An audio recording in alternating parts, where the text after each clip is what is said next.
This year, I started college. Turning 20, I've finally reached adulthood.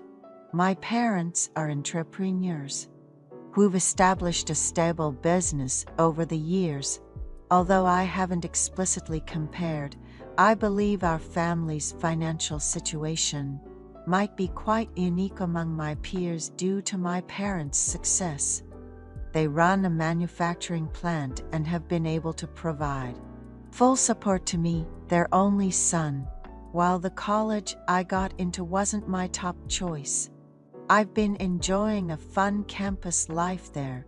I had contemplated taking a gap year to try for a better university, but I wasn't particularly ambitious about it. Moreover, hanging out with new friends, skipping classes, drinking beer near campus, and going on group dates have been thrilling experiences I missed out on in high school.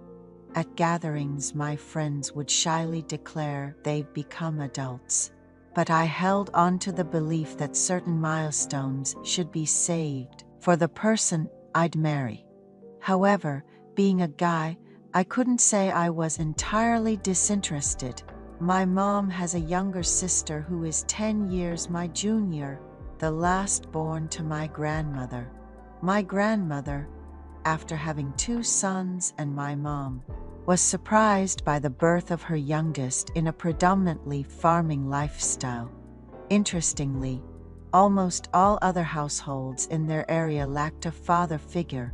My grandmother and grandfather had a strong relationship, and one day they found a baby girl crying in front of their house.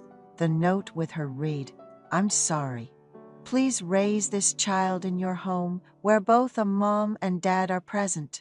It seems someone who knew my grandparents' circumstances left the baby. Growing up as the youngest, my mom was thrilled to have a little sister, and they spent a lot of time playing after school.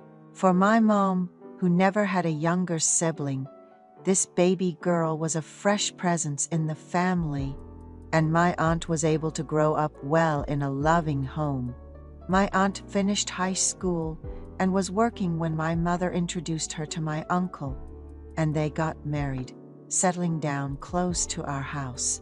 My uncle was the most senior employee at my dad's factory, having worked there for years and earning the position of manager through his dedication. He was 10 years older than my aunt, but my mom always said they got along as if they were the same age. My uncle used to visit our house often, even before he married my aunt, and he was almost like family to us. So everyone was pleased when he became officially part of the family. Despite coming from a humble background, his hard work was recognized, and he married my aunt with my dad's introduction. They started their married life in a small villa near our home, and my parents supported them financially a lot during their marriage. My uncle would drop anything to help my parents with their business if needed. When I was a freshman in college, my parents decided to go on a golf tour in Hawaii for about 10 days. Leaving the factory in my uncle's care, my mom gave my aunt her credit card, telling her, "Please take care of Ethan's meals. Don't worry about the grocery costs. And you and your husband enjoy some nice meals too." I used to have dinner at my aunt's, and on weekends, she'd ask me to stay over, as my uncle would spend the night at my parents' place, and she didn't want to be alone. My aunt had always taken care of me since I was little, buying me toys, reading me books, just like how my mom took care of her. So when she said she was scared to stay alone, I didn't hesitate to keep her company. That day, she seemed really upset. When I asked, she confided that she thought my uncle might be seeing another woman because she found hair that wasn't hers in the house. I tried to reassure her, suggesting that they were too busy as newlyweds for such issues, but we ended up agreeing to figure out who this woman might be together. My aunt then decided to lighten the mood by suggesting we watch a horror movie she'd been wanting to see. During the scary scenes, she clung to me, and I couldn't help but feel sorry for her. She eventually dozed off in bed, and I stayed beside her, dozing off too. At one point, she looked at me and asked, "Are you just going to stay there?" I couldn't leave my beautiful aunt all alone through the night. Waking up disheveled one late morning, I found myself hugging my aunt again, and we spent the entire weekend together. When Mom came back from her trip, she headed straight to Aunt's place first. "Must have been hard taking care of Ethan, huh?" she said, handing over various gifts, including bags, ties, and cosmetics. Oddly, Uncle seemed to receive more presents, which puzzled me. Mom, struggling with jet lag, spent a week alternating between sleeping and waking without leaving the house.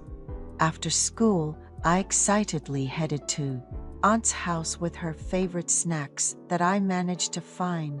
Aunt was too busy to even answer her phone, and Mom left a message saying, "I'll be sleeping all day, so just fend for yourself for meals when you get home." I entered Aunt's house with the door code, planning just to drop off the snacks. But there, in the entrance, were Mom's shoes. She was nowhere to be found in the living room or bathroom. Could she be in the bedroom?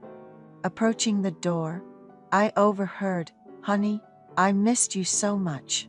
Ethan's dad was just playing golf, even in Hawaii. The whispers revealed that Aunt and Mom had been having a secret affair since meeting at the factory.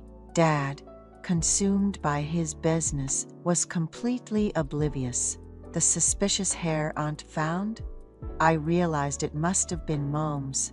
Unlike Aunt's short, straight hair, Mom's almost waist-length curls were unmistakable. Staying hidden, I couldn't bear to expose Mom and Uncle's affair to my innocent aunt. Before Mom could emerge, I hastily retreated from the house.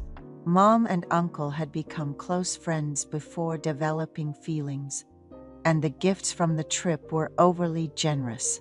Aunt and Dad were clueless about their relationship, putting me in an awkward situation. I decided to keep their secret, considering I too had crossed lines with Aunt.